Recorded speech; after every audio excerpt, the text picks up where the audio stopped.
Orthodox സഭ episcopal സുന്നഹദോസ് പൂർത്തിയായി. അടൂർ ഭദ്രാസനവുമായി ബന്ധപ്പെട്ട വിവാദമാണ് യോഗത്തിൽ പ്രധാനമായും ചർച്ചയായത്. സഭാസ്ഥാനമായ കോട്ടയം ദേവലോകം അരമനയിലാണ് കത്തോലിക്കാ ബാവയുടെ കൽപ്പന പ്രകാരം സുന്നഹദോസ് ചേർന്നത്.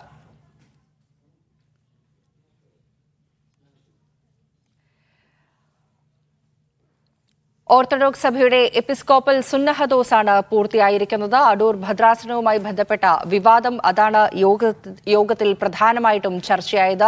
ഒപ്പം തന്നെ സഭാസ്ഥാനമായ കോട്ടയം ദേവലോകം അരമനയിലാണ് കത്തോലിക്കാ ബാവയുടെ കൽപ്പന പ്രകാരം സുന്നഹദോസ് ചേർന്നത്. ജോസി ബാബു വിവരങ്ങളുമായി ചേരുകയാണ്. ജോസി, എന്തൊക്കെയാണ് ഈ സുന്നഹദോസിൽ ചർച്ചയായത് പ്രധാനമായും? ഫാരിഷ, പ്രധാനമായും അടൂർ കണ്ടനാട് ഭദ്രാസനവുമായി ബന്ധപ്പെട്ടുകൊണ്ടുള്ള പ്രശ്നങ്ങളാണ് ചർച്ച ചെയ്തത് എന്നത് സംബന്ധിച്ചുള്ള ഒരു ഔദ്യോഗിക വാർത്താക്കുറിപ്പാണ് ഇപ്പോൾ ഓർത്തഡോക്സ് സഭ ആസ്ഥാനത്ത് നിന്നും പുറത്തു വന്നിരിക്കുന്നത്.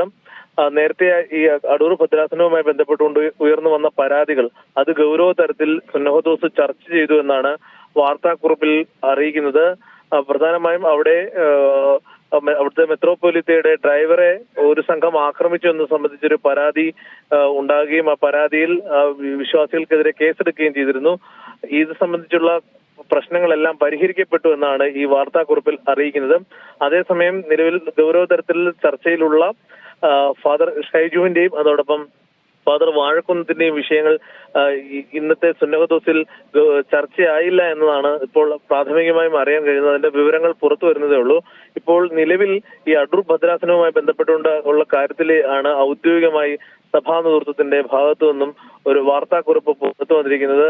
സ്വാഭാവികമായും മറ്റു രണ്ട് വിഷയങ്ങളും BJP-യിൽ ചേർന്ന വൈദികന്റെ വിഷയവും അതോടൊപ്പം നിലയ്ക്കൽ ഭദ്രാസന വിവാദമാണ് ഇന്നത്തെ യോഗത്തിൽ ചർച്ചയായിരിക്കുന്നത്. ജോസി ബാബു വിവരങ്ങൾ നൽകുകയായിരുന്നു.